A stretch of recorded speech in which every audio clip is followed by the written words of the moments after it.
spreader of the truth.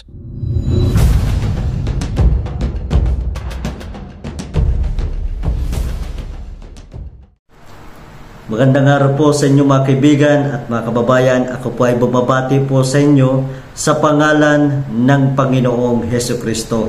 At gaya po ng aking sinabi, wala po akong ibang aklat na ituturo po dito maliban po sa banal na mga kasulatan o Biblia. Sapagkat ito lamang po ang magtuturo po sa atin kung paano po tayo maliligtas, kung paano tayo magmamana ng buhay na wala hanggan. Na kung makikita natin mga kaibigan at mga kababayan, ang mga tao po ay maraming mga plano, maraming mga pinaghahandaan.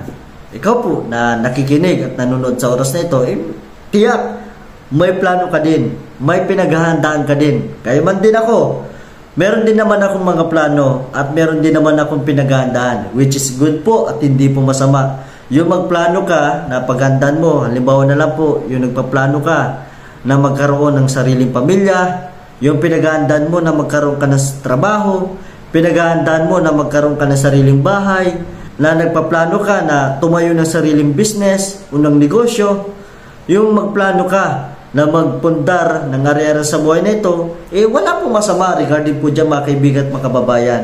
Ngunit, tandaan po natin na ang buhay po natin ay hindi lamang po nagtatapos sa buhay na ito. Malinaw po na itinuro po sa atin ng kasulatan na kung paanong itinakda na sa tao ang mamatay na minsan ay pagkatapos nito ay paghuhukom. Natin pong mababasa sa aklat ng mga Hebreo, Kapitulo 9, versikulo 27. Now, itinuro ko na po minsan at muli ko pong ituturo na ang Biblia po mga kaibigan at mga kababayan ay nagtuturo po hindi lamang po ng karya ng Diyos, kundi po nagtuturo din naman po ng lugar ng impyerno. At ito po yung dalawang destinasyon na pupuntahan po ng tao.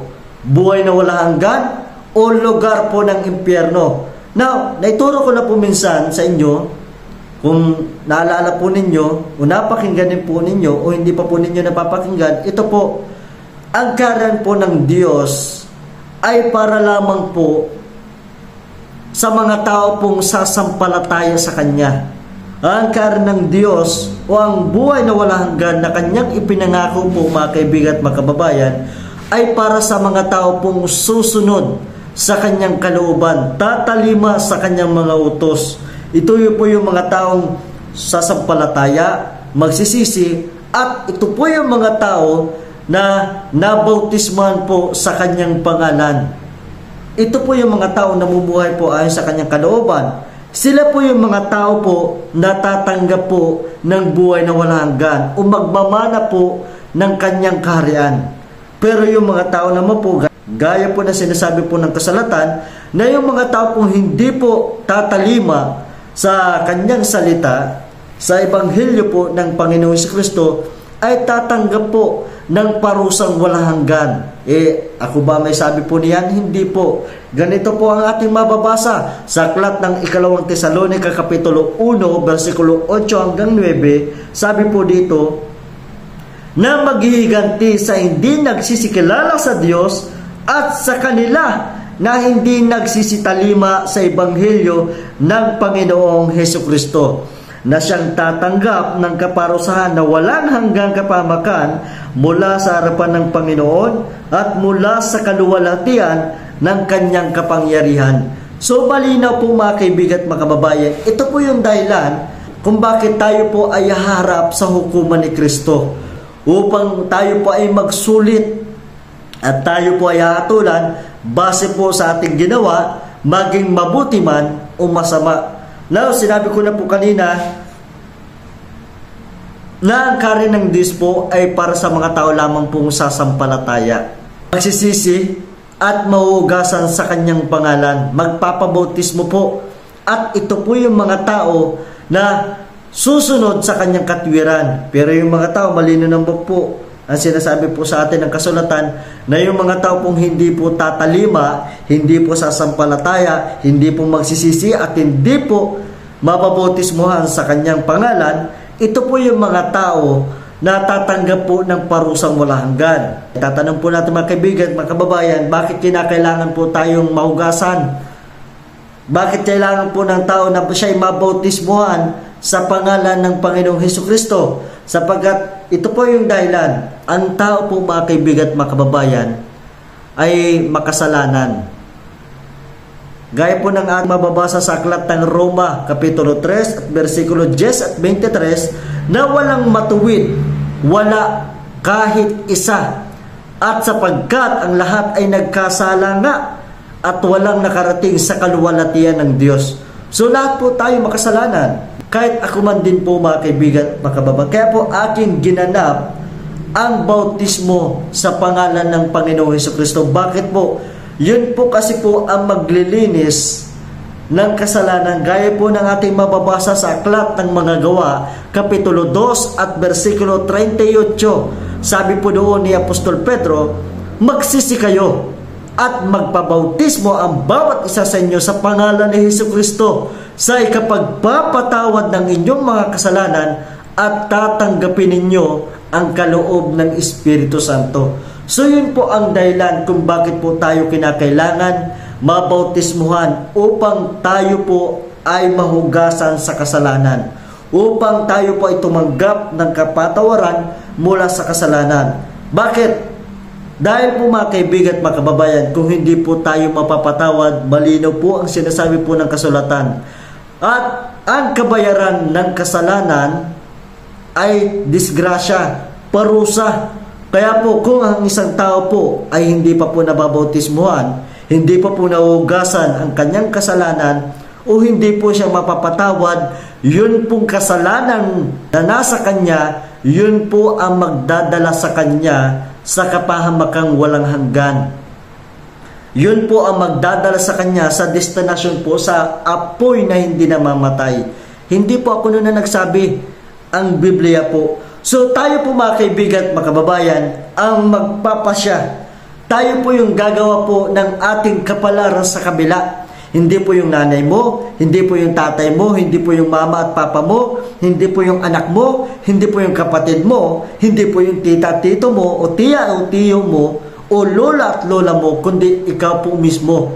Sapagkat malino po, sinasabi po sa atin ng kasulatan na ang kaligtasan po ay pang-individual.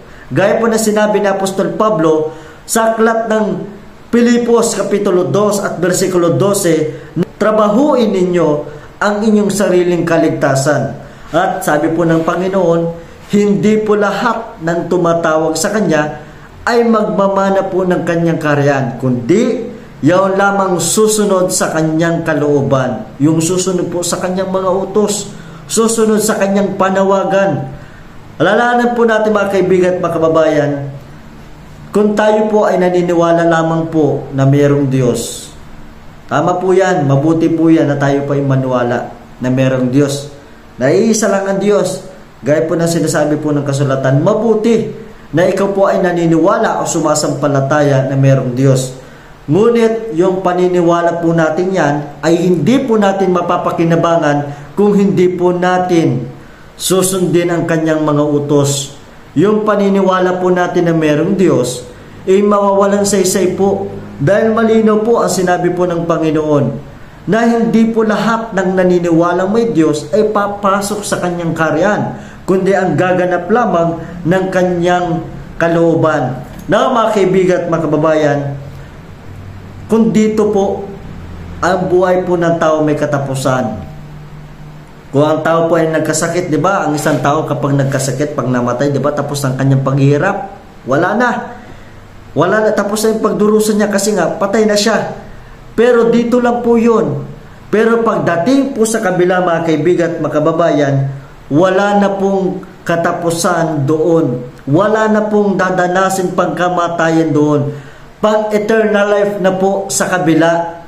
Everlasting life na po sa kabila. Wala na pong katapusan, wala na po doon kamatayan. Hindi po gaya po dito na kung paano po yung mga ninuno po natin namatay, sa kabila po wala na pong kamatayan doon. Kaya po sinasabi po ng kasulatan, yung mga tao pong sumunod sa Kanyang kalooban, sa mga tao pong sumampalataya at naniwala sa Kanyang mga salita at sumunod sa kanyang mga pinag-utos, ang sabi po ng kasulatan, sila po ay magmamana ng buhay na walang hanggan at kasama po sila ng Diyos magpakailan-kailan paman. Pero yung mga tao pong hindi po tatalima, malinaw po ang sinasabi po sa atin ng kasulatan na yung mga tao pong hindi po sasampalataya, hindi po maniniwala at hindi po mababautismo sa kanyang pangalan o hindi po susunod sa kanyang mga utos, ay pahihirapan po doon araw at gabi. Nang ibig po sabihin, parurusahan po walang hanggan. Wala pong katapusan po doon, mga kaibigan at mga kababayan. Kaya po sa atin, panawagan po natin na ang pagkakataon po na binibigay po ng Diyos ay sa mga tao pong nabubuhay pa. Ito po yun. Kung ikaw po ay seryoso at naniniwala po may Diyos, ito po yun.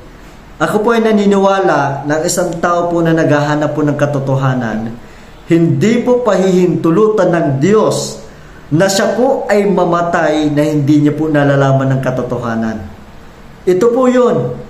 At nasumpungan mo na po, mga kaibigan at mga kababayan, ito po yung katotohanan na itinuturo po sa atin ng kasulatan.